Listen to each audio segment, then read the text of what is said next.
আসসালামু আলাইকুম। আজকে ঘুম থেকে ওঠার পরে মনটি খুবই খারাপ। বাংলাদেশে রিসেন্টলি যে মর্মান্তিক একটি ঘটনা ঘটেছে আপনারা সবাই জানেন। ৮ বছরের একটি মেয়েকে রেপ করা হয়েছিল এবং সে মৃত্যুর সাথে লড়াই করে গতকালকে সে মারা গিয়েছে। এই মাসুম বাচ্চা, এই কলিজার টুকরা বাচ্চাটাকে রেপ করা হলো। সে বোনের বাসায় বেড়াতে গিয়েছিল, বোনের পাশে শুয়েছিল। ভোরবেলায় সে বোনের শ্বশুর তাকে তুলে নিয়ে রেপ করে, রেপের পরে তাকে মারার চেষ্টা করা হয়েছিল।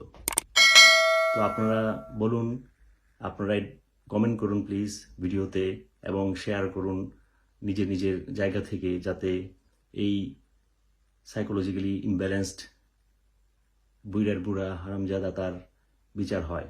তার বিচার হওয়া উচিত খুবই দ্রুত। তাকে ফাঁসির কাস্টে নিয়ে যেতে হবে, তাকে ফাঁসির রায় হবে খুবই দ্রুত, যেন বিচার হয় যাতে, এবং ফাঁসি হওয়ার আগে তার গোপনাঙ্গ যেন টুকরা টুকরা করে কেটে কুকুরকে দিয়ে খাওয়ানো হয়। এরকম বিচার যদি করা হয় অতি শীঘ্রই, তাহলে জনগণের সামনে এই ধরনের ঘটনা করার আগে সবাই চিন্তা করবে যে আমারও এরকম পরিণতি হতে পারে। আপনারা কি জানেন, প্রতি 9 ঘন্টায় বাংলাদেশে একটি মেয়ে রেপ হয়?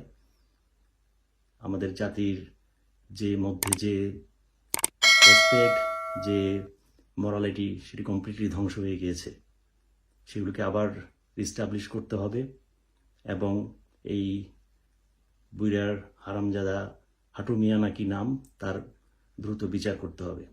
আপনারা প্লিজ আপনারা কমেন্ট শেয়ার করুন আমার ভিডিওর ইনবক্সে, এবং আপনারা নিজেদের প্ল্যাটফর্মে এটার প্রতিবাদ করুন। ধন্যবাদ।